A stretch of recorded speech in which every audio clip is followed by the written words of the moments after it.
Yeah, so we'll get to questions here in a second. But my name is Paul LaValle, and I'm the owner operator of LaValle Electrical and Generators. It's a full service electrical contracting company, actually based here in Clinton.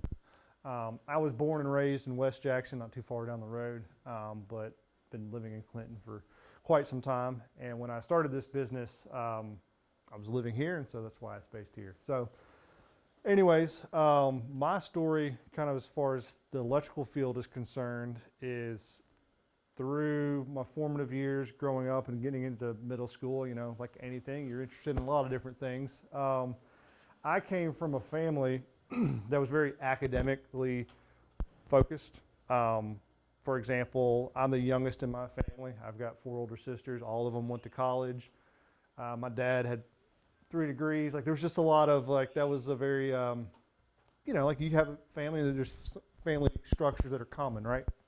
Well, especially getting into high school, I don't know about you guys, but for me, I just wasn't very focused on the book side of things. I just was trying to find something that I was interested in. So I started working with my hands, doing odd jobs. I did landscaping work. Worked at a camp. I did worked around just doing general maintenance type things. Just simple repair and of that nature. Anyways, I was going to go to college and study music. I had some things lined up, and then decided I didn't actually want to do the college route. One of the things being exposed to working is I had gained some independence. I don't know y'all's situation, but you're interacting from the home. You're kind of creating a name for yourself. You're doing your own thing. You're making some money, and so that was a draw to me.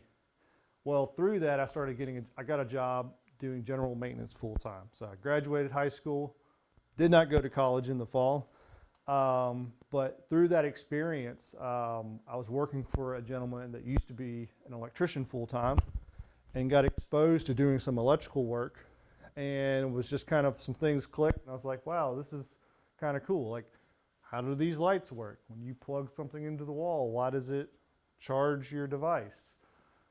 And so through that experience, I got connected with an electrical company and basically just started kind of cold calling people. And through actually somebody that I knew, got introduced to a company, started working for them. They kind of gave me a shot, and I ended up doing what is commonly referred to as an apprenticeship program. So I worked full time. So I'm an employee. So I'm getting paid, and I went to school at night. Now the schooling at night, what does that mean? It really only came down to one evening a week. Sometimes there were some extra things that happened along the way, but my employer sponsored me through that program, so I was not out of any out-of-pocket expenses. I'm getting paid as a full-time employee the whole time, and there's like a direct kind of ladder as things are progressing. Like year 1, year 2, year 3, year 4. Like, the year 4 guy, more than the year 1 guy, and you're probably getting compensated more for that.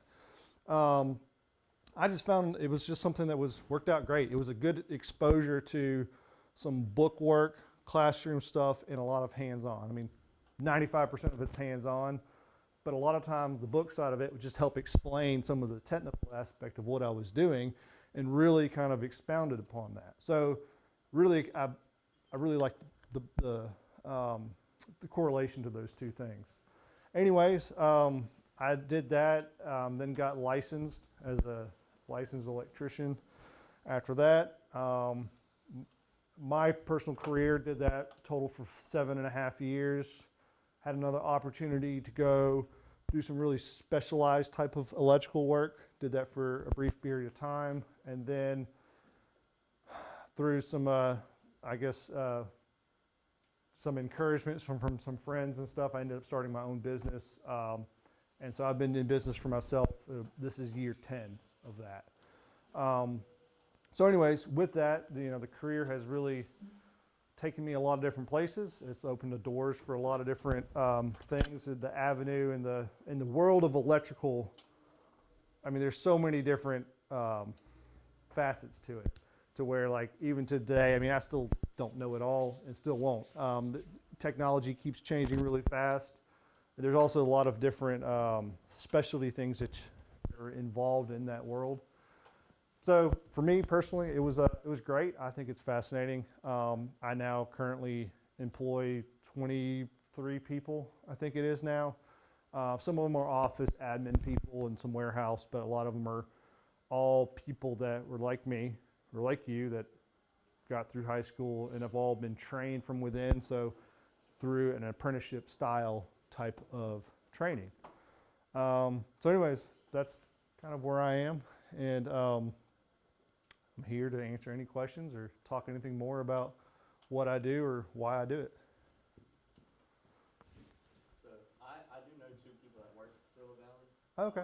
I was going to try and apply after high school. Because right now, for Hines, I'm taking an 8-week electrical course. I was going to try and apply, but you know, I don't know how it's going to go. I gotcha. Okay, cool. So you're doing that 8-week program currently? Yes, sir. Okay. How do you like it so far? It's a bit more than what I thought it would be, but it's nice. Okay. Well, cool. Well, maybe even after this, I want to talk to you a little bit more. Sure. Anybody else? You know how to wire a whole house? Yep. Is it hard? It's, you know, can you remember the first time you remember seeing someone ride a bike? The first time I ever saw somebody ride? Yeah, and then you tried to ride the bike for the first time? I remember trying to ride the first time. But like imagine like watching someone on a BMX track and they're doing a bunch of stuff and then you can't do it at first, right? But through a lot of practice and a lot of technique, then you can just grab the bike and ride, right? So I've gotten to the point where I can look at something and I go, okay, I wouldn't say it's physical work, right? There can be aspects to it that are challenging, but I've got enough tools and skills to figure out those things and it runs pretty smooth. So my philosophy is always looking at the next day and how to improve the next day better than the day before. And I think if you can look at that, whether it's electrical or anything in your life, it's going to be smoother. Like life is hard enough as it is, but through a little bit of discipline and a little bit of just having some intuition with that, it is easier. It's still going to be hard, but you're going to overcome those challenges better. I'm going to be a senior next year. What are some things you recommend me to do to kind of set me up for that after high school? So one option, and I've told Jana this, and I've done this with several people that either currently work for me now or I've done this with people just in general, is doing a simple one-day job shadow. Like going back to my experience, I basically was shadowing this guy doing electrical work for these couple days, and that's where it clicked for me. And I was like, I'm really interested in this. Like, there's enough that was where if I had done that when I was younger, maybe that door would have opened sooner. And plus, you may just get into it and realize, okay, that was fascinating, but that's not for me. And that's fine. But either way, I think that could be some valuable experience. So whether it's with a company like me or any other electrical company or any other field that you may be interested in, that could be a good thing. The next thing is just any kind of research that you can do online. There's a lot of resources out there.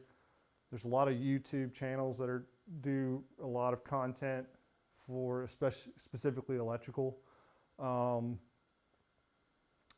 Back when I got into it, there wasn't social media it was just starting. So there wasn't, and YouTube was very primitive. So there's a lot of resources out there to just kind of get exposed to like, what does it look like? Or like, how do you wire a house? Type of thing like that. And just to see if that's something that could be interesting to you.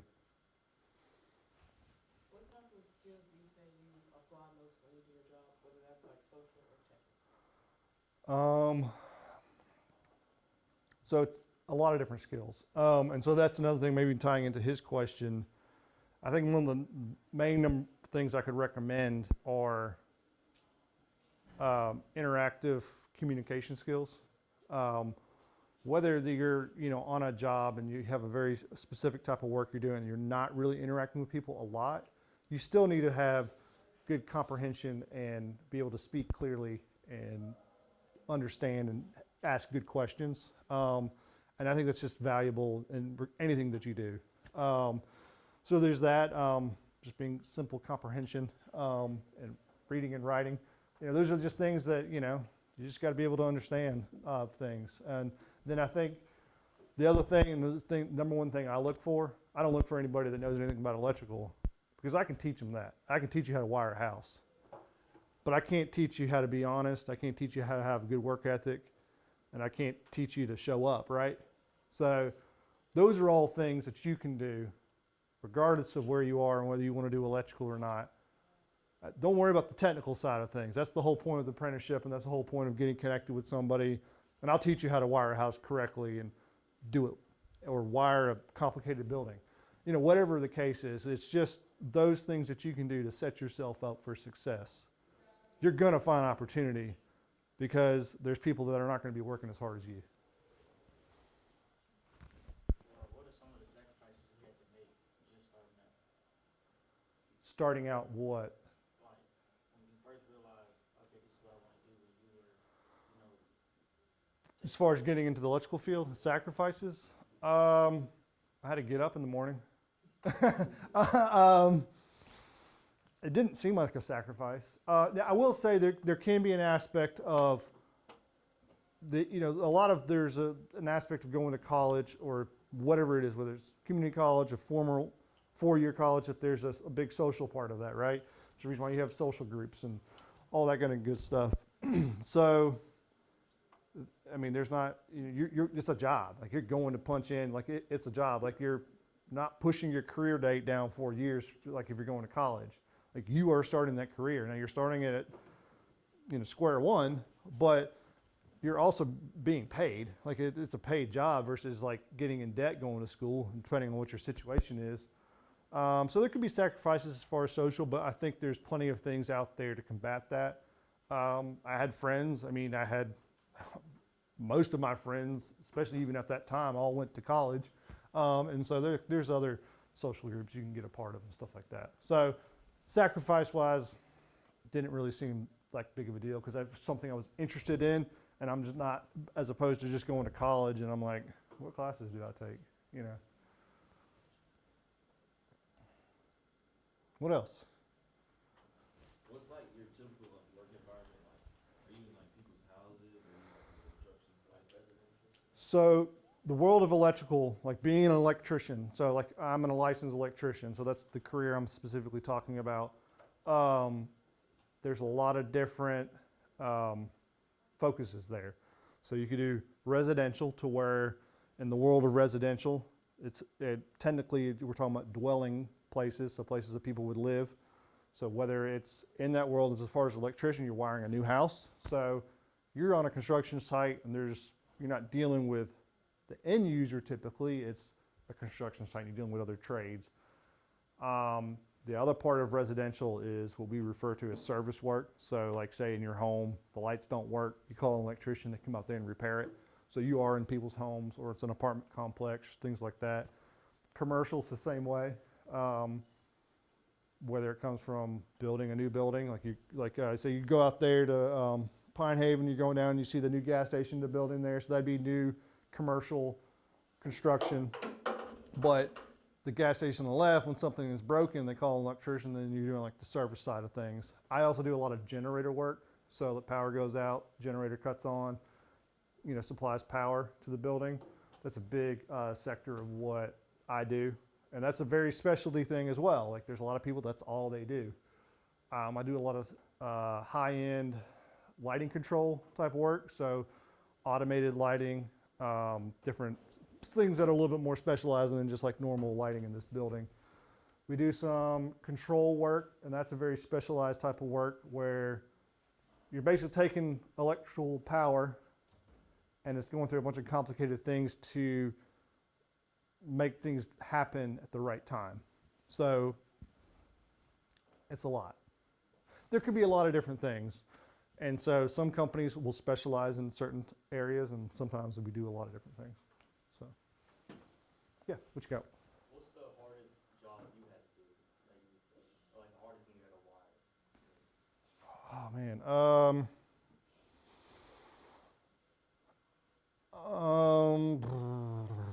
was one time I had to get power to something and there was a lot of concrete in the way. It's a longer story than that, but it took a lot and then we ended up having to reroute some stuff. So, I mean, there's some jobs where things can get a little complicated. There's one time it was just very specialized, so it just was complicated in that way. Can I ask, and you might have said this, I have to step up for just a second, but, I know like, Hunter, what certifications are you getting through that basic electrical? Like, are y'all doing OSHA, or y'all doing OSHA CPR? 10, 4 foot, and then I think those are the only two. Okay, CPR, they're not doing? Oh, yeah, that's CPR. Yeah. And like, I know, Shaylin, you are doing OSHA 10 through Bill Mississippi and all. Is that a more attractive, like you see students like this that have that coming into you, or is that not something that you look for? I would say that it's definitely not required, but I also say I don't think it's a waste. Like guys that work for me, if they're not already CPR certified, I'm gonna get them CPR certified. OSHA 10 has a lot of value to it.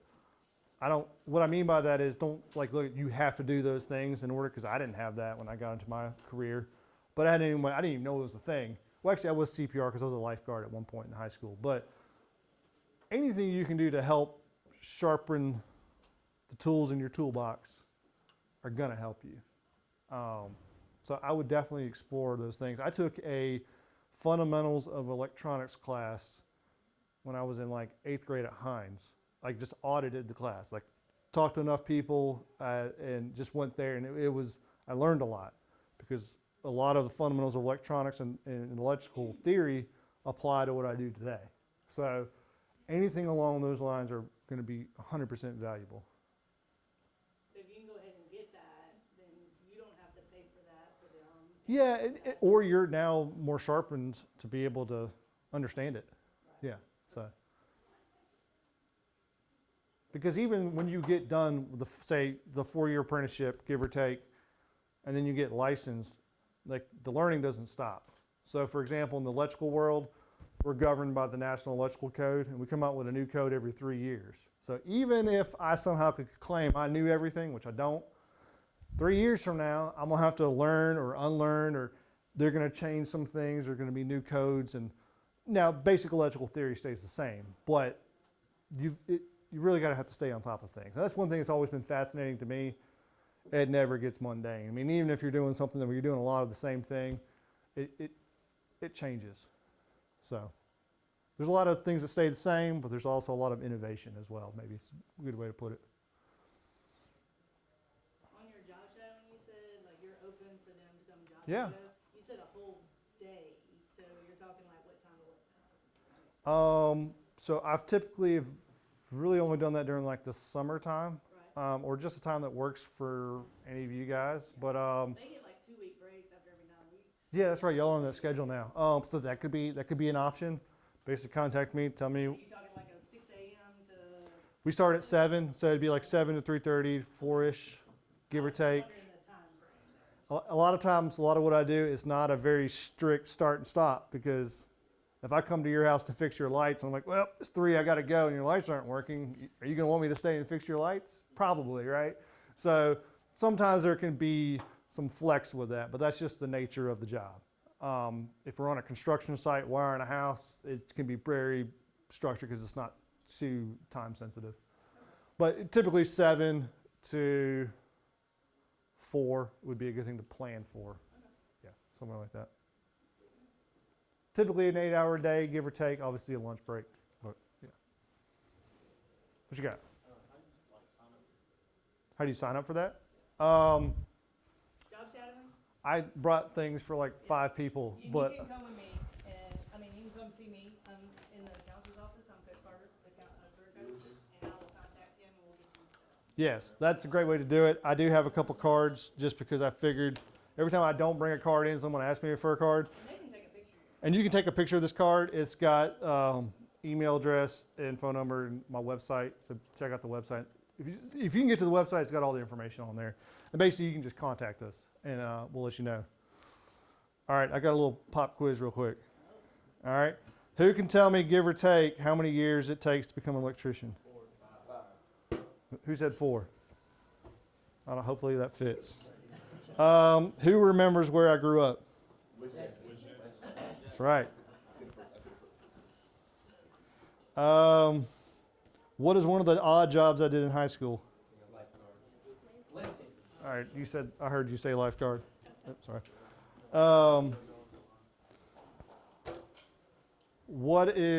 Name me 2 different types of work that I do. All right, we'll keep going. What's one of the things you can do to prepare yourself for success after high school? What'd you say? Effort, deal. All right, I've got a couple pens if y'all want to come grab a pen, and they also have the business on there.